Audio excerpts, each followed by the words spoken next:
સુરતમાં ભાજપના મૌન ધરણા, કોંગ્રેસના મલ્લિકાર્જુન ખડગેના નિવેદન મામલે વિરોધ નોંધાવ્યો હતો.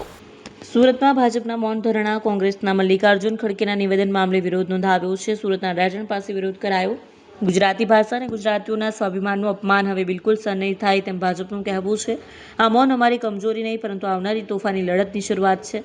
જે લોકોએ ગુજરાતનું અપમાન કર્યું છે તેમને સ્પષ્ટ ચેતવણી છે. જો આ અપમાન માટે તાત્કાલિક માફી નહીં માંગે તો યોગ્ય પગલાં નહીં લેવાય. ભાજપ કોંગ્રેસના મૂર્ખ અને જોકર રાષ્ટ્રીય પ્રમુખ શ્રી ખડગેએ જે નિવેદન કર્યું છે કે ગુજરાતીઓ અભણ અને મૂર્ખ છે, એનો મૌન વિરોધ કરવા માટે સુરત મહાનગર ભારતીય જનતા પાર્ટીના કાર્યકર્તાઓ રાયગઢ ખાતે ભેગા એકત્રિત થયા છે.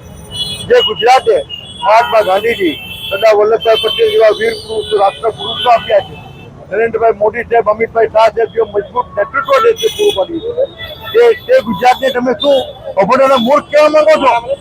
અમે ભારતીય જનતા પાર્ટીના કાર્યકર્તાઓ આ ક્ષણે ગુજરાતીઓના માન સન્માન સાથે, અભિમાન સાથે ઉભી રહેશે અને કોઈ પણ સંજોગોમાં ગુજરાતીઓનું અપમાન કોંગ્રેસ નહેરુ ગાંધી પરિવાર કરશે તે અમે સહન નહીં કરીશું.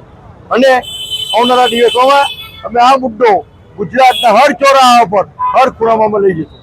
શું માંગ છે કે શું કરવામાં આવે આ ઘટના વિશે?